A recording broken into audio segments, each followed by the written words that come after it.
ہندوستان کے اندر جب ہمارے اکابرین میں سے بعض حضرات نے مسلمانوں کے لیے الگ ریاست کا نظریہ پیش کیا، تو دوسری طرف بھی ہمارے بعض اکابرین میں سے جیسے شیخ الاسلام حضرت مولانا سید حسین احمد مدنی رحمہ اللہ اور ان کے ہم خیال جو علماء کرام تھے، ان کی رائے یہ تھی اور ان کا نظریہ یہ تھا، ان کی سوچ یہ تھی کہ ان حالات میں جب کہ انگریز کے خلاف تحریک آزادی اپنے جوبن پر ہے، تو اس لیے ان حالات میں بہرحال الگ ریاست کا مطالبہ کرنا یہ درست معلوم نہیں ہوتا۔ وہ بھی اخلاص و للہیت کی بنیاد پر ہی یہ کہہ رہے تھے، وہ کوئی نفسانیت ان میں نہیں تھی اور انا پرستی ضد و عناد کی بنیاد پر نہیں کہہ رہے تھے، بلکہ ان کے سامنے جو حالات تھے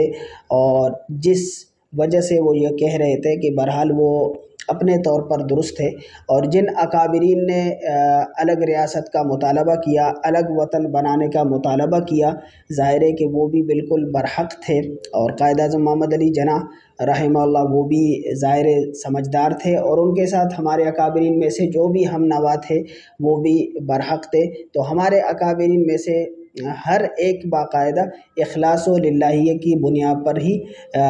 اپنی رائے اور اپنا نظریہ پیش کر رہے تھے۔ تو ہمارے اکابرین میں سے جن حضرات کی رائے یہ تھی کہ ان حالات میں الگ ریاست کا، الگ وطن کا مطالبہ کرنا درست نہیں ہے، اصل میں ان کے سامنے دو باتیں تھیں۔ پہلی بات یہ ہے کہ وہ فرما رہے تھے کہ اگر بالفرض ہم مسلمانوں کے لیے الگ ریاست کا مطالبہ کر لیں گے اور ان کے لیے الگ ریاست بن بھی جائے، تو مسلم اکثریتی جو ممالک ہے یا جو علاقے ہیں وہ تو پاکستان کے ساتھ ملحق ہو جائیں گے،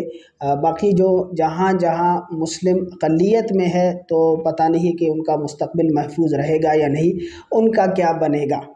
اور دوسری بات ان کے سامنے یہ تھی کہ اب اس وقت چونکہ انگریز کے خلاف تحریک آزادی اپنے جوبن پر ہے اور بڑے زور و شور کے ساتھ، جوش و جذبے اور ولولے کے ساتھ باقاعدہ تحریک آزادی چل رہی ہے، لیکن جیسے ہی مسلمان الگ ریاست کا مطالبہ کریں گے تو ایسی صورت میں تحریک آزادی دب جائے گی، اور اس سے پھر انگریز کے لیے مزید اپنے اقتدار کو ہندوستان کے اوپر مسلط کرنے کا موقع مل جائے گا۔ اس لیے مسلمان اور ہندوؤں کو ایک ساتھ ہو کر باقاعدہ انگریزی سامراج کو ہندوستان سے بھگانے کا عزم مصمم کرنا چاہیے۔ اس لیے اس زمانے میں جو ہمارے اکابرین میں سے جو پاکستان بننے کے مخالف تھے، تو ان کی طرف سے یا ان کے علاوہ ان کے ہم خیال لوگوں کی طرف سے یہ نعرہ لگایا جاتا تھا کہ مسلم ہندو بھائی بھائی۔ تو پھر پاکستان بنانے